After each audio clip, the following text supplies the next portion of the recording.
Hello, this is Reverend Don Lewis coming to you from the beautiful metaverse. And thank you for joining me for Midday with Reverend Don. And if you want to take part in the conversation today, if you type your comments or questions into whatever platform you're watching the program on, it should show up in my chat room. And and we will talk. And I want to say hello to Magic in the chat room. And Magic says that they did a manifestation over the last 12 days and it has been fulfilled today. So that's wonderful. Congratulations, Magic. And as you know, I have been busily engaged in the sale of my life, as some people are calling it. And you can see the disarray behind me continuing to go on. I think this weekend is probably the last big hurrah. And then I'll move on to donations and packing. Um, and I will be returning to the land of my ancestors, Danville, Illinois, soon. My family were there from 1864, right up until now. Hello to Mary in the chat room, because many of the family members are still there. And Bradley says, Happy Friday, Lord Don and everyone. Thank you, Bradley. Good to see you, Bradley. Um, and that's kind of where I'm at. Meanwhile, you've heard of it. You've heard me talk about it, but now you can see it for yourself, the famous Rap Star pentagram. This is what we have talked about as the Rap Star pentagram. And as you see, it's gigantic. It is when I got this back in the 1990s. I think I got it for one of the many rituals that I was involved in at that time. I had a huge costume closet full of differing ritual robes for those purposes. And I couldn't tell you now what particular event it was for, but I thought it was the most ostentatiously vulgar thing I'd ever seen. But on a ritual robe, with simple lines, I thought it might be a little different, and in fact it is. Over time, it's grown on me. It's grown on Sir Edward and others. It's quite a remarkable piece, and it's more often seen on altars than on people. Um, if you have watched Reverend Don's vlog over the years, you may have seen this as an altar piece or the prayer shrine that I sometimes do. It's often been on that altar. But I thought I'd wear it today because it was right here, and why not? And hello to John in the chat room who says they can't stay because they're watching a music webinar, but recording this for later viewing. Well, thank you, John. It's good to see you. And I'm finding all kinds of things as I go through the boxes, and I put up a number of listings today on my webpage, Rev Don Lewis. Facebook.com/Rev Don Lewis. There are books going up at Facebook.com/Ed A. Hubbard. All kinds of pieces, priced to sell, because I want to see them go to people who will care about them and who actually want them, as opposed to other things that could happen. So I've had some people tell me I'm pricing them too low, but this is why, and I'm pleased with what I'm getting. And as I say, once the selling is over, which the major selling and shipping will be over after this weekend, and the packing and donating will begin. Now, I may still be bringing, for example, sale of things like artwork next week. That is probably going to be a thing. But these larger pieces, we want to make sure that we get them out. So we're looking at this weekend. I don't know, it might go slightly longer. But expect to see a lot of things put up this weekend. And you might ask me, would I wear this in real life? And I don't know. With ritual robes or something like that, or to the right occasion, yes, I actually would. But I think it's more likely to remain an altar piece for me for the most part. But you have to admit, you don't see one like it every day. And I do like when that is the case. And so, what should we talk about today? We've talked about about psychometry in reference to the pieces of jewelry that I'm selling. Hello to Temple of the Starry Sky. Welcome. Um, and Bradley says the wrap star pentagram is a good piece to wear if you want a lot of attention. And you know, there are such moments. And if you have a copy of Reverend Don's Super Omnibus of Magical Incantations and Invocations for All Occasions, you will notice there are a couple of drawings that show people basically wearing this piece or one very similar to it in what I think are suitable circumstances. Um, it all depends, I think, what you're wearing it with, what you're wearing it for. I don't think it's totally inappropriate. Um, but you know, I can definitely feel it around my neck, and I think it's had its showing for the day. So we'll just quietly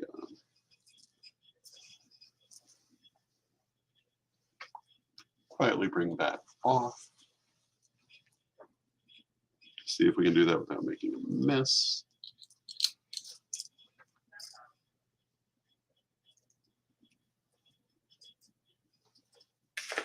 But now you've seen it.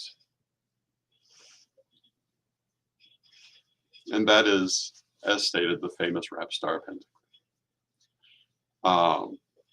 At the same time I bought that, I bought a silver ankh of similar size but very simple design that I used as a charm on my pocket watch for many years, and that I still have that. I'll be keeping that. But um, before I came to Florida, I often wore vests, and therefore I often wore pocket watches, and it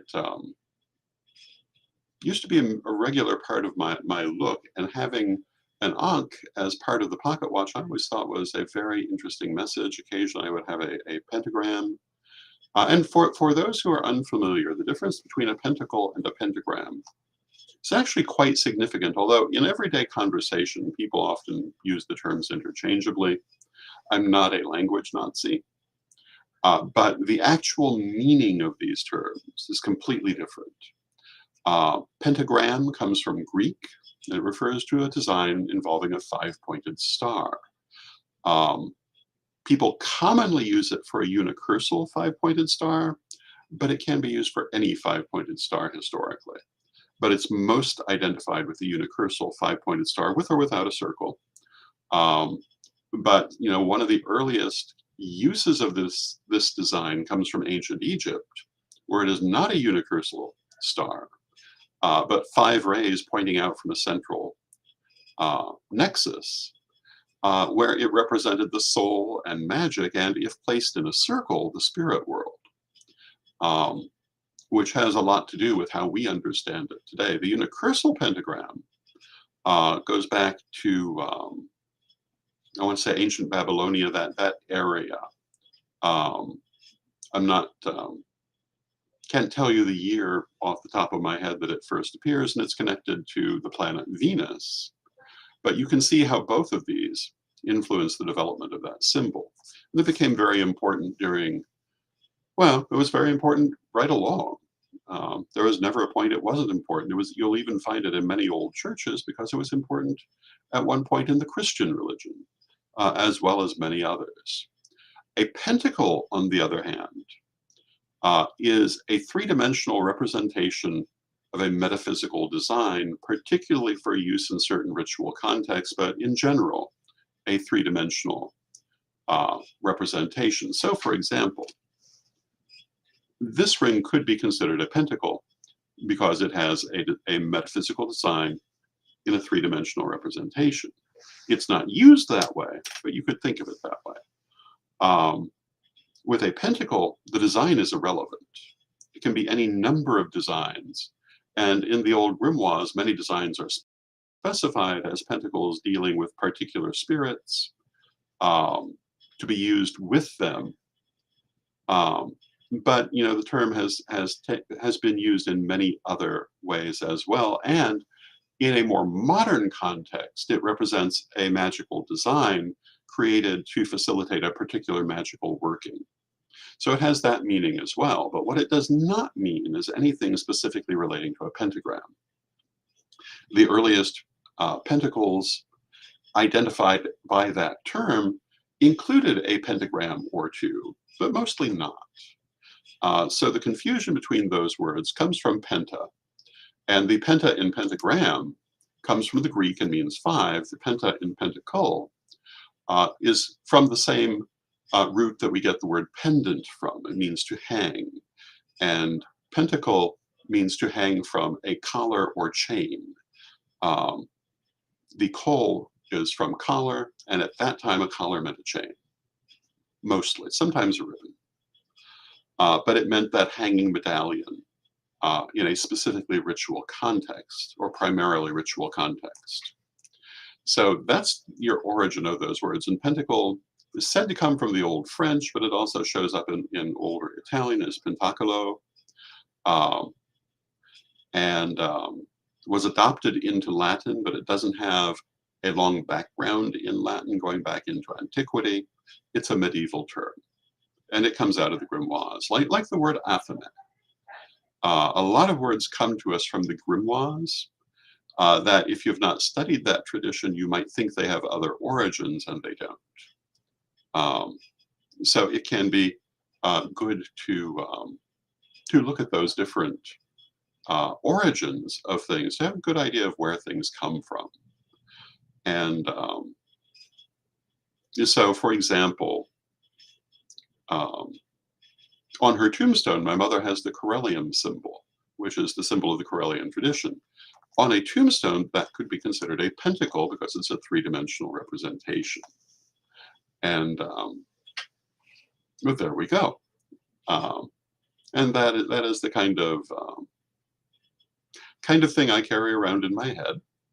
Um, and if you go to my page, you'll find I put up a number of new pieces of jewelry, a couple of new statuary, including what I think are a couple of the best. I think the Athena is one of the best that I did. She's heavily over-sculpted with armor of the sort that you expect for Athena, and or you could consider her Minerva if you prefer. But she is she's one of the ones I've been fondest of and thought was one of the best of these altered statues that I have done. Will I do more in the future? I doubt it. I think in the future, if I do statuary, it will be sculpted and then painted by me, as opposed to adopting or adapting existing pieces. So that's where we're at, and it is it's all going forward. There are all kinds of things in process, and soon I will be back in Danville. I have taken an apartment there, and it is waiting for me. And I'm expecting to have a wonderful time seeing the Danville community again. Many of these people I've not physically seen since before COVID, but I used to go to Danville at least once a year, and I'm looking forward to being back with my family and my friends in that area. And hello to Archpriestess Lori in the chat room. Welcome. And I'm very fortunate to have so many people that I care about all over the world. And one thing that's been very gratifying is to see that relationship does go both ways. That the work that I've done has been appreciated, and that people have appreciation for me as a person, which I appreciate. Hello to Diane in the chat room. Wonderful to see you. And it is it's very interesting to be in this position. Now, Magic says, "Didn't you have short hair the last time?" No, it was no ponytail. Uh, Very often at the midday broadcast, my hair is pulled back like so, but in a ponytail. And in evening broadcasts, I often have it down. Today, I happen to have it down. If I even consider cutting my hair, I get letters. If people think I've cut my hair, I get letters. When years ago, when we did lustration in England, I cut my hair not short but shorter, and actually a little shorter than I intended. And my goodness, were people upset with me. I keep my hair long for spiritual reasons, and also I keep it long for other people who perhaps can't do it themselves. And I think that's kind of how people look at it. That people are very attached to my hair. Um, and I have to say, it's getting long again, which is nice. Um, and I can't imagine it will ever be short again. And Magic says, I asked myself, did he somehow magically grow his hair long? No, I just took it out of the ponytail. Um, I guess you'd say that I have a mullet because I've had it trimmed in such a way that I can pull it back into the ponytail, um, and it does look like short hair from the front at least. But that's for convenience. And Lady Laurie says, "I love your hair. Thank you, Laurie." Um, and I was very fortunate to have very good hair. Not everyone likes their hair. I've always been happy with my hair. Some people, they feel their hair is too thin. My mother felt her hair was too thick. I have thin hair compared to my mother. Um, but but it has always been something that I've enjoyed having long hair most all my life. Um, if you go back to when I was a very small child, no, I think probably for my parents' convenience, um, and also the fashion of the time. But from the early '70s, when I was still quite young, it started to be worn long. Um, First in what they used to call a mop top, if you're familiar with those. Um, you have to be a certain age to know what I mean by that, I think. But yeah, it's been worn long most of my life. Occasionally, it's been cut for one reason or another, um, but very rarely short. And of course, when you have long hair, you do have to trim the end, uh, or it um, or it becomes damaged. So you will see it get a little shorter now and then because I've done that. Um, but I keep my hair long.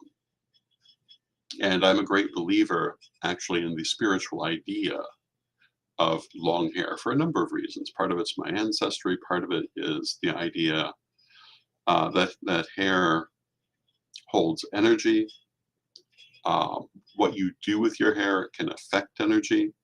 Um, Historically, very commonly, if you were going to do magic, you would take your hair down if it was braided or otherwise dressed. But then there are also magical traditions for how to braid magic into your hair. Hair has been extremely important in magic historically. And of course, you need to be careful what you do with your hair because it's a very strong link to you. Um, and But I will say, once my hair was dark. Um, I don't think I can ever say that again. But one of the interesting things that's been happening is going through all of these old things and seeing photos of myself when my hair was darker than any of it now appears, and the beard as well. Um, that has been interesting, and going through a lifetime's accumulation of things is a fascinating process. And this is what would be happening had I died in February. except I would not be part of it. So being able to be part of it is quite the experience. And dispersing it as I am is quite the experience. But as I've said, I look at this as sharing these collections with my Corellian family and my pagan world family. I'm seeing them go to people who, in some cases, I've known for decades and loved. And, I couldn't ask for better than that. And that would have been the best thing that could have happened in all probability had I actually died. But I don't know that it could have under those circumstances because um, watching how things played out, um, I don't know I don't know how things would have gone had I actually died. You certainly learn a lot when you come close, and for me, this is the start of a new part of my life, um, and I will be going forward largely unencumbered by all of these things. Of course, I am keeping the most important pieces. I'm keeping maybe two bookcases out of my library, keeping the family photos, for example, a few pieces of jewelry associated with each of the different heads of the tradition. These things certainly will not all be dispersed. Some of them are being kept. But I have to consider a number of things. And one of the things, and I mentioned this, and Bradley says, now you have keepers for some of the sacred relics. And that's exactly how I'm looking at it. It's no longer my duty alone. It's gone to others. Uh, how they perform that task is up to them. Whether they see it that way is up to them. But I think this is what Spirit wanted. And we're living in tumultuous times. And one of the things that has bound me for years is all of this stuff. Um, I could not, for example, simply pick up and move easily if I wished to do so. Um, I had to consider, what do I do with all this stuff? By divesting myself of most of it, I'll be left with the possessions of the average person. I mean, it'll be an apartment. Well, it's actually a house. I should say that I've taken a house in that. Um, and it's a nice house. I think I'll be quite happy there. Um, I don't know that I'll stay there for years, but I can move without having to rent a semi truck to do it. Um, there's a level where dispersing the library is certainly bittersweet. And this was a 10,000 volume library. Um, the sections in it were in some cases quite significant. The human sexuality section, which encompassed over 30 books, has caused quite a lot of comment around here because they were, some of them were art books, some of them were scholarly studies. Um, most of them you would not easily find um, today, except in used book collections, old book collections. Um, there are other books in the library that are like that too. I have a book called The Gentle Tassidae. You probably don't know who the Tassidae were now, but you want to talk about a piece of history. This is the book that brought knowledge of the Tassidae to the world. And the Tassidae were a tribe in the Philippines who had never had a contact with the outside world since Paleolithic times.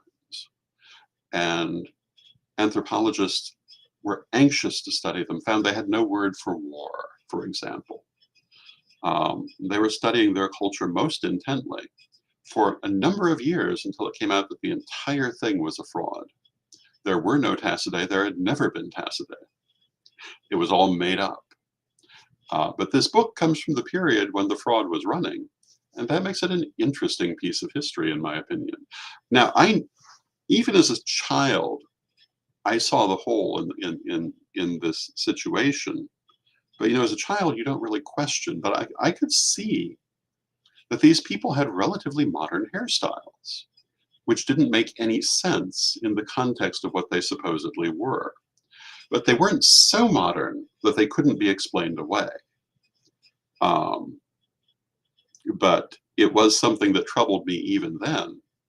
And what it turned out is that the corrupt anthropologists were bringing people in from a local village to pretend they were this tribe, and they dressed in like banana leaves and did all these very primitive crafts. I don't know if I should say primitive, but you know what I mean. Which were everyday tasks in their village that anyone could have gone and studied at any time. So there was a level where it was a fraud, and a level where there was a reality there too. That the things they were doing did reflect honest traditions on the part of the people, but not on the part of the corrupt anthropologists. But that's the kind of interesting book that I've collected over the years. Um, but I once had thought this was a library that would be maintained for generations, and I now see that it was a thought. It's not what's going to happen, obviously, and it obviously isn't what was meant to happen, what should happen. And part of the reason is, technology has changed. Almost everything in this library I can find online now. The things I can't are coming with me. Um, the rest is going. Um, the idea that we're going to maintain all these physical libraries is a very unlikely thing. And had I died in February, this would certainly be happening, just as it is, except probably more rushed. And might even be um, that things would have ended up just being donated. I don't know. I'll never know that.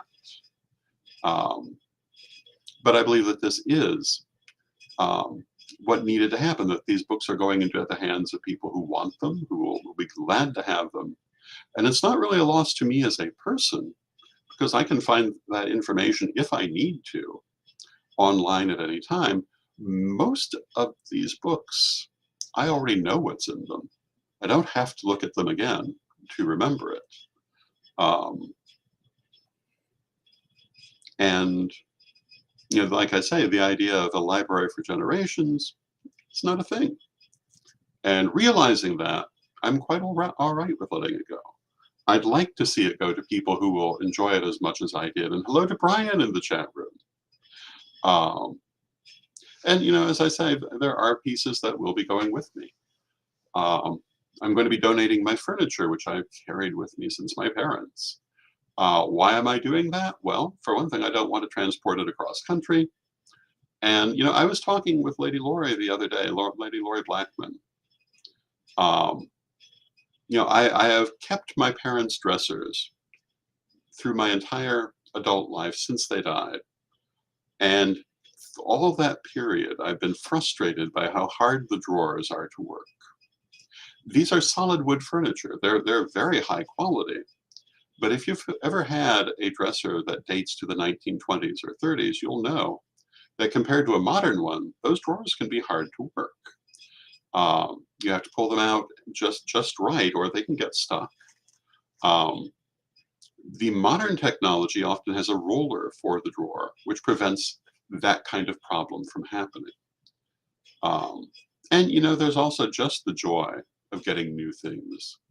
So that's kind of where I'm at. I'm looking forward to the idea of buying some new pieces that will be mine as I go forward, and not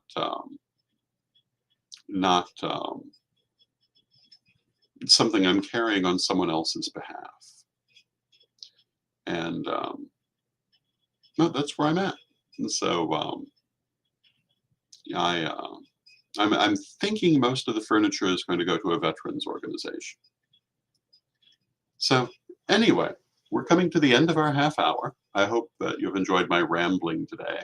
This program will become more focused again as we go forward, and as this process ends. It will also follow me, I believe, on the journey to Danville. Although that will depend on internet during the journey. It may be that that those days nothing does get up, and then I'll come to you from Danville, but we'll see what happens. Um, and that's where I'm at. So thank you for joining me for Midday with Reverend Don. I will see you on Monday, and let us close with our prayer. And Divine Mother Goddess, Divine Father God, beloved ancestors, we thank you for all that you do for us in our lives, and we ask you to help us as we go forward to know what is valuable and what is not, to carry with us the good things that we acquire through experience and through life, and to release what's not necessary. Let us move forward without encumberment, and let us value the good things that come to us. And let us remember also that what we truly own is what is in our heart, not what is in our storage space.